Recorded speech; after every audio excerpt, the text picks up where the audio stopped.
আপনি চলে আসলে তো পাখি একা একা বাসায় থাকে। ওকে স্কুলে ভর্তি করে দিচ্ছেন না কেন? কি ব্যাপার, কথার উত্তর দিচ্ছেন না যে? কি উত্তর দিব? স্কুলে ভর্তির। কোন স্কুলের অ্যাডমিশন দিবে? আমার পরিচিত একটি এনজিও আছে, আপনি চাইলে আমি কথা বলতে পারি। আমি যাওয়ার সময় আপনি তোমাকে নিয়ে যাচ্ছিলেন, রাইট? কই এখন বললেন না? না, আমার নাম পাখি। শুধু পাখি? আমাকে সবাই পাখি বলেই ডাকে। বাবার নাম?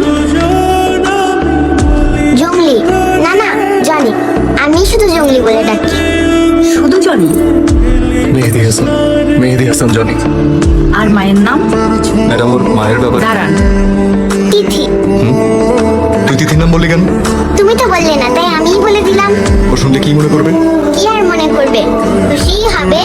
অন্য কারো নাম বলতে পারতি না? আমি অন্য কাউকে মা কেন বলবো? তিথি বলেছে কখনো মিথ্যে কথা না বলতে, ওরে বাবা। কারোর সাথে খারাপ ব্যবহার না করতে। বাবা রে বাবা। আর বলেছে